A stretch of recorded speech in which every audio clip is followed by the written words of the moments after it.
Hi, welcome back to me and Mon Ami, and today we've got something a bit different because we are going now down into the harbour, the ancient harbour of Villefranche, where we are going to meet a James Bond expert who has just written a book all about James Bond locations on the French Riviera, in Villefranche, in Beaulieu, in Saint-Jean, in Monaco, etc.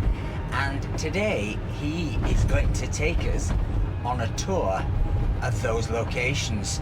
So we're going to find out all the secrets of the Bond movies.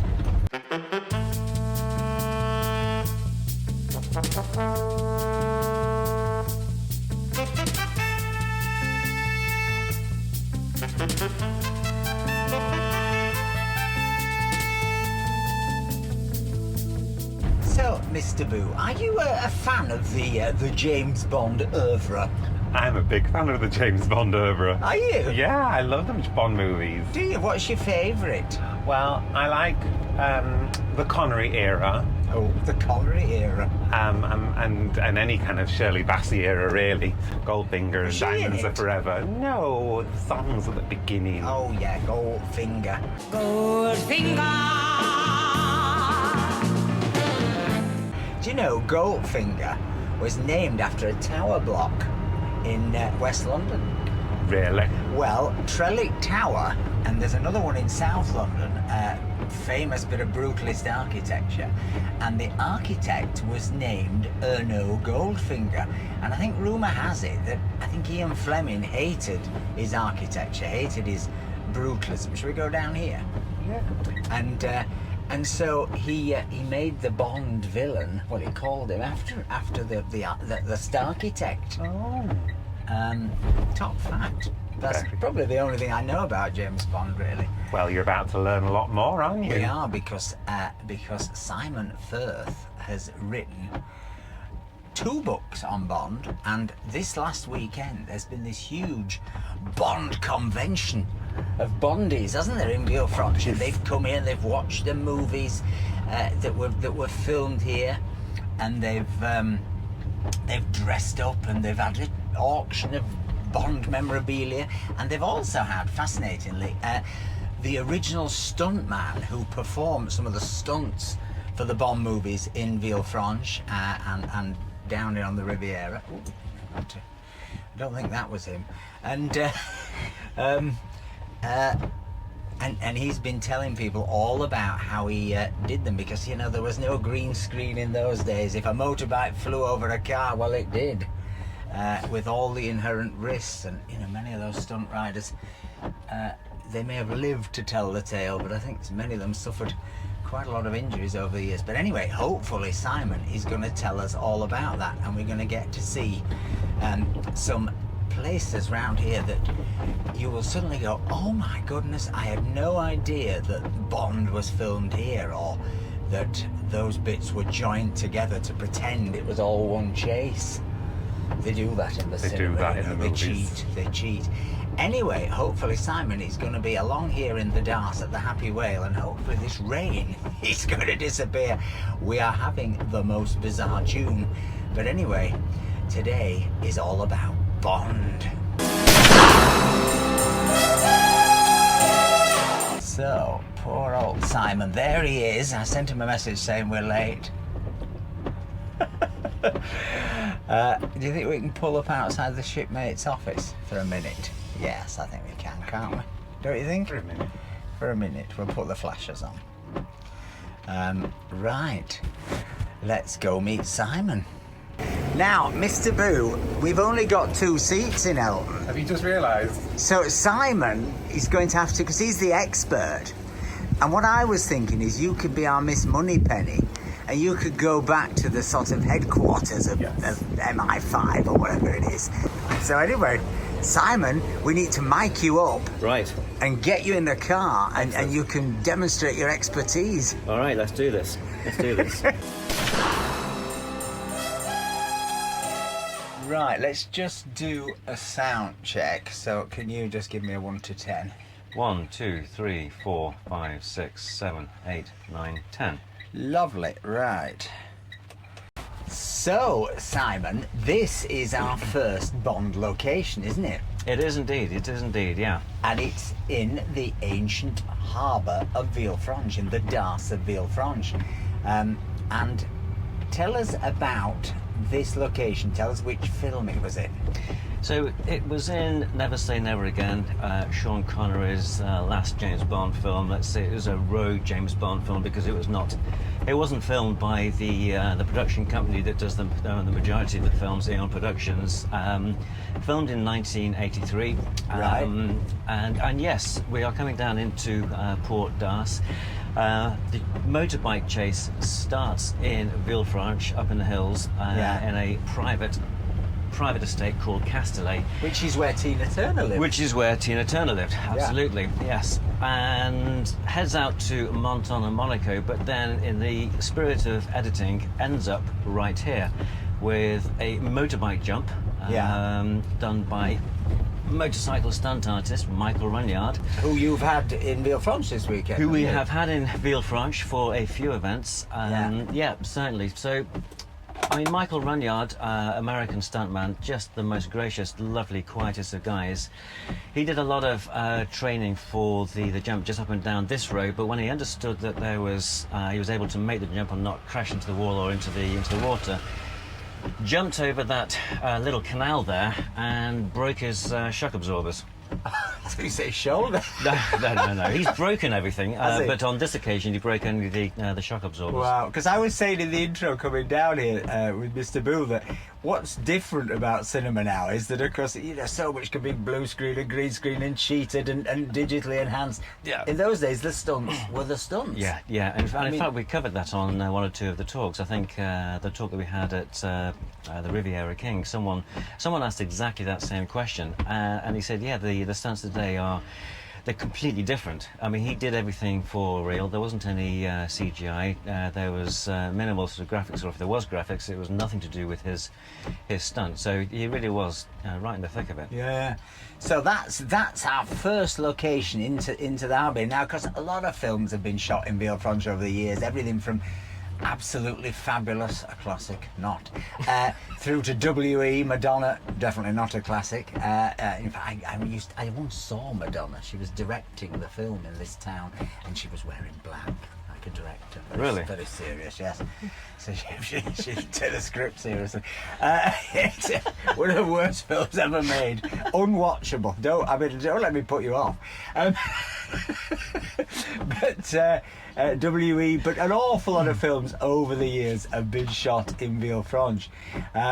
But this Bond chase into here, and then there was a sort of shootout in the arches of the chandeliers here, wasn't Yeah, it? is it called the Naval Chantier or Chantier Naval? That's it. Yeah, Chantier Naval. Yeah. So it really did all take place here.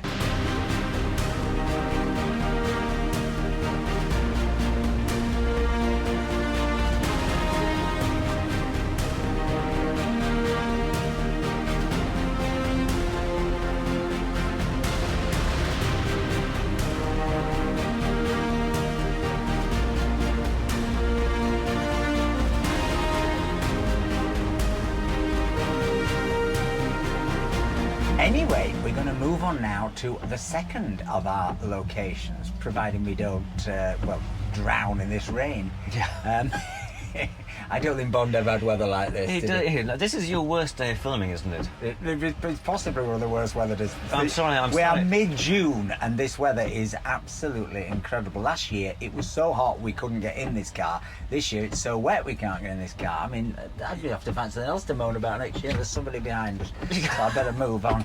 Sorry, folks. So we are now heading to our second Bond location, which is actually the Citadel, the ancient Citadel of Villefranche. Now, this location was not used in this film, was it? Yes, the same film. Same film? Yes. But it didn't represent France at all, did it? No. So the Citadel of Villefranche was one of three locations that were used to make up what was called Palmyra, which was set in the film in North Africa. So the Citadel becomes North Africa? The Citadel becomes North Africa. Yep, certainly.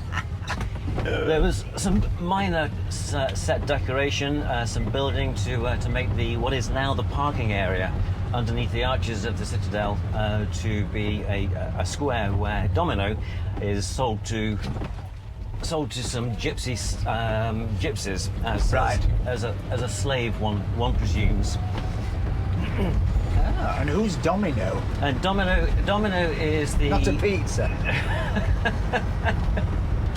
Domino is she's probably the love interest. The love interest. Yeah. And is this the lady you've had here this weekend?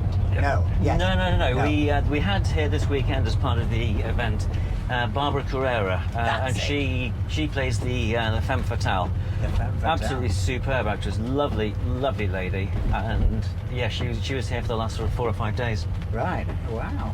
So coming down here, we're now going to come to the location, aren't we? Where you will see the sort of arches of the bridge which feature. Or the bridge is the wrong. What do you call it when you're going up to a castle? There it is. Look. It is. Yeah. What do you call it? I don't know what you call it. It's how you get into the when you were besieged. You go inside, you lock the door, and you keep out the Turks. It's all the Turks they were keeping out, I think. So down here. So down here then is the square where Domino was tied to the post, and then looking out to sea between the two pillars, the production designers filled it up and created a portcullis through which the horses ride, and this, that, and the other to come and view the goods and to buy the lady, which of course James Bond thwarts.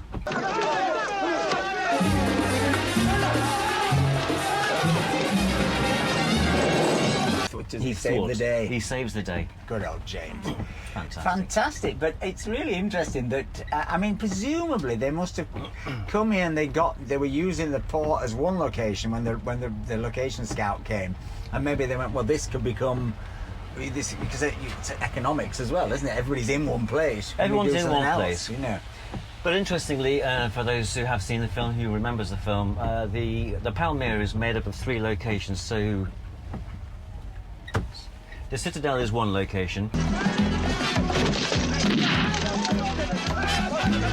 An interior shot of the Villa Uffizi de Rothschild. Have I said that right? You have. It was used as an interior shot, and then way out west in Antibes, there were exterior shots of Fort Carré.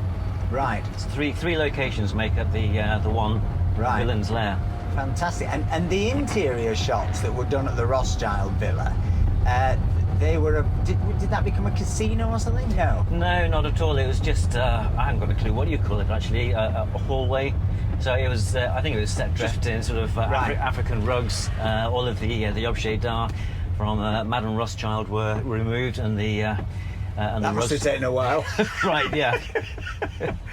She had a few objets d'art in Madame Rothschild. She did. I think it's fair to say she was a compulsive collector. And she had a lot of time on her hands. But then she donated everything to the French state. Yeah, wonderful. Absolutely superb. Wonderful. In the end, it's one of the few grand villas down here on the Riviera that you can actually go around, and obviously it's well worth going, and it's well worth getting the earphones and hearing the story of Madame Rothschild, because you really get a picture of this very, very eccentric woman. Yeah, very eccentric, and with I say, an awful lot of money, an awful lot of time on her hands. But I think in Dirty Rotten Scoundrels, it was used as the Monte Carlo Casino, I think. Was it really? I'm not sure whether that was... Is this a one-way street? One way? I thought so. Terrible crime. I'm going well, aren't I? This is what I do. This is why I don't pass driving tests. Do you live here? Sorry. This is your show. I shouldn't be saying things like that. It's a good job I'm not doing my driving test today, folks. I'm getting all carried away in my bond and going up one-way streets. I could have probably got 2 points on my licence. If the police stop us, I don't have a licence, by the way. About which, many congratulations on passing your licence. Thank you, but somebody told me this top tip: if you're driving a sans permis car, i.e. a car like this that you don't need a licence for, well, obviously, if you commit an infringement like that, you could get points off your licence. But if you say you haven't got a licence, they can't take the points off it. Now, isn't that a weird thing? So you're basically covered every which way, aren't you now? Well, the thing is, I used to break rules. The thing is, in that you this. have actually just said this on camera. It's true. I could edit it out, but you You know could. me, I tend to put it all in, even the bad. So great. So anyway, where are we going now, Simon, for our third-ish Bond location? Well, we can talk about the Bay of Villefranche. I think Okay. in the same film, again, Never Say Never Again, Sean Connery's Bond lands in Villefranche after having vacated in a vacation, in the Bahamas, and we see a little shot, an establishing shot of the Bay of Villefranche, and the Disco Volante, Largo's boat, Oh. is sat in there. Right.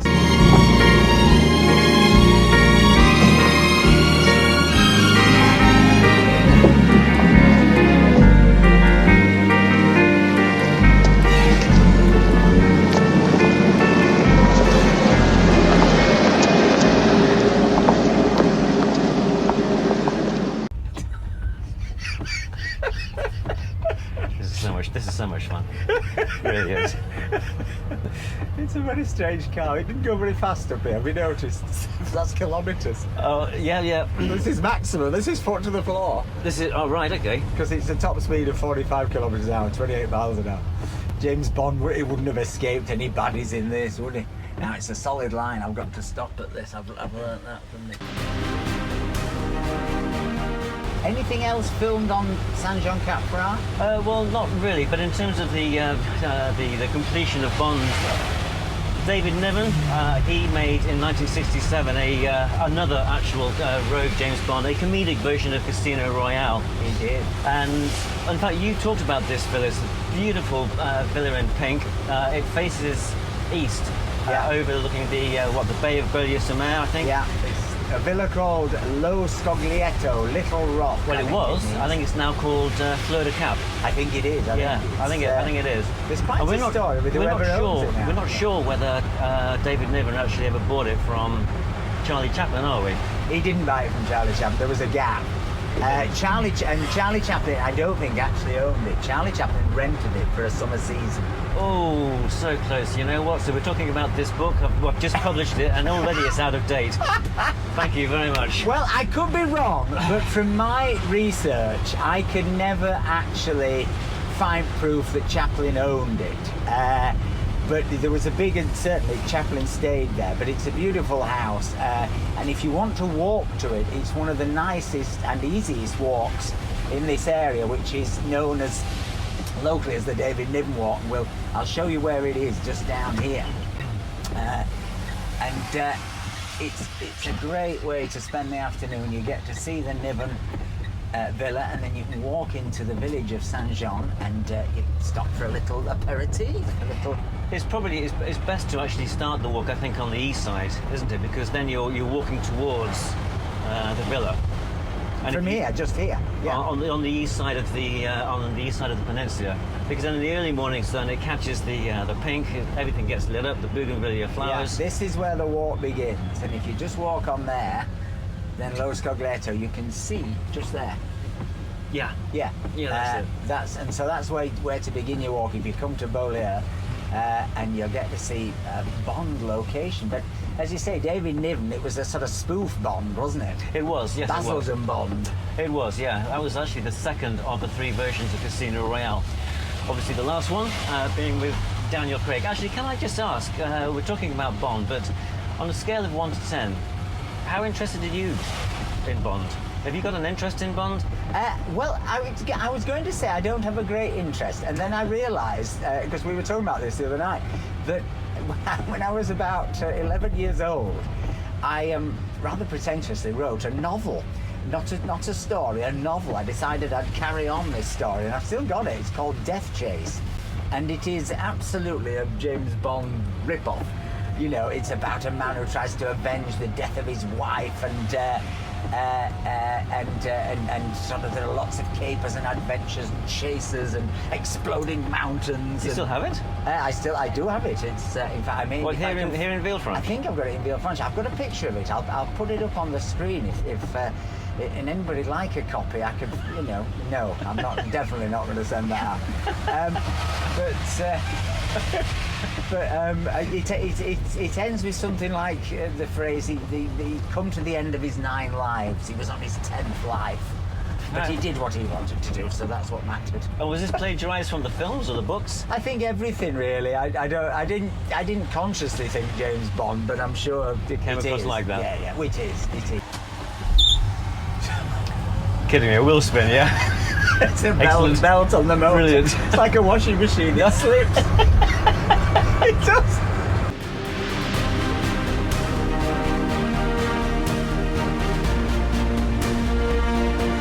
Anyway, we're now going to carry on along this wonderful coastal drive, one of the great drives of the world, where me and Mr. Boo nearly came to grief here because there was a rock fall just as we were passing and it bounced through this fence. I've actually got it on video. Really? I'm absolutely terrified. We've gone into Fontvieille to look at a new Topolino car, and we're coming back through here, and suddenly this massive rockfall came down. I mean, it's been a really big issue here this year. It is every year, but because it's been so wet following such a dry year last year, the rock faces have just been collapsing. Would this be strong enough to protect you? No. That's a joke.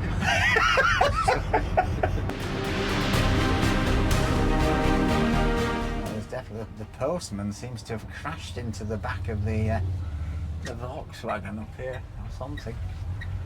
Oh dear. It's all looking a bit traumatic. No one died. She's looking a bit stressed, isn't she? I don't know how that happened. They must have been too close to her, mustn't they?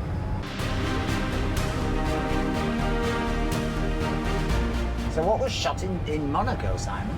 Well, Never Say Never Again, of Yeah. course, Sean Connery, and also Pierce Brosnan's first film, GoldenEye.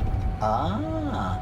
And what's the famous? Because there's a helicopter across the harbour down here, isn't there? In GoldenEye, yes, there was I think it was called the Tiger Eurocopter. Oh, God, we were actually in Monaco. Yeah. Oh, that's Here we great. are. Yeah, so in Port Hercule, the Eurocopter, the Tiger was stolen by the Yana Syndicate. Right. I think the harbour's changed quite a bit right now, but I think on the east side, as we're coming in on the left hand side, it was parked on the frigate. What you are about to see in operation is Europe's answer to the electronic battlefield. The first working prototype of the Tiger helicopter.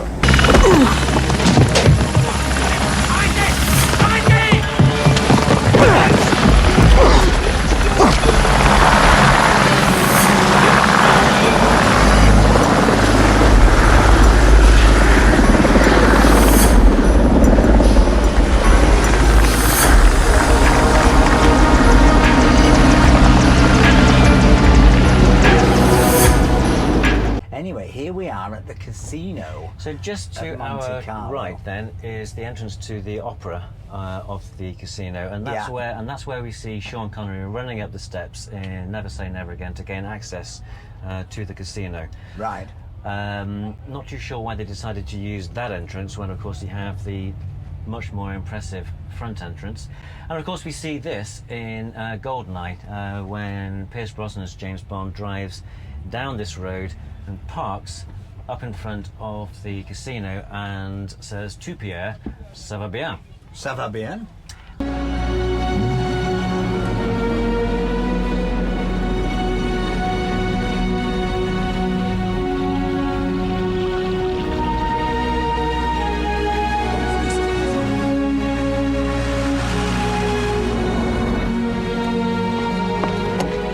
Bonsoir, Monsieur Bond.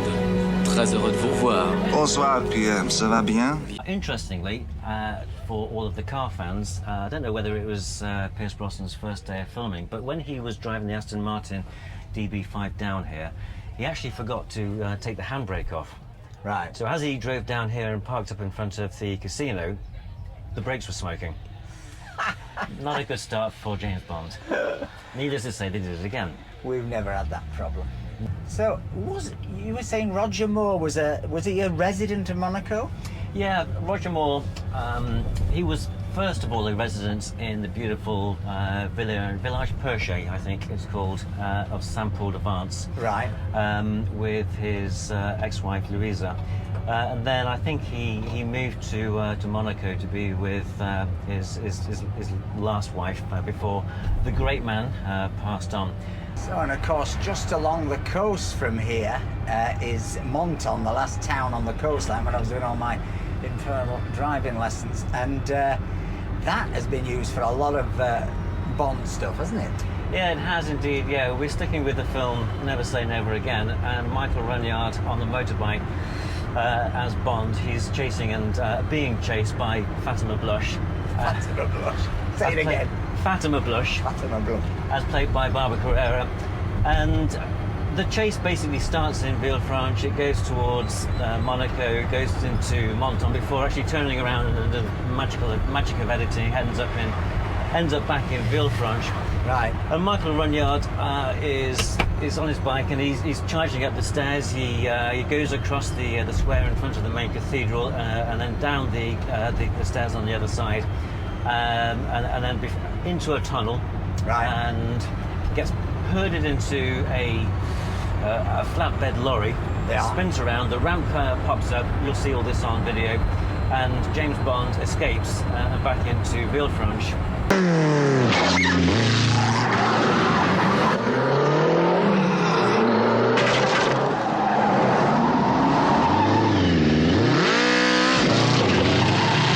If you'd like to purchase Simon's book, then look at the link in the description and click on it and get it bought. But I have to say thank you very much indeed, and thank you to your viewers for watching. if you've enjoyed this video, please give us a like, please give us a comment, and please think about buying us a coffee. Help support these things. But remember, folks, most of all, stay charged. Bye. Okay.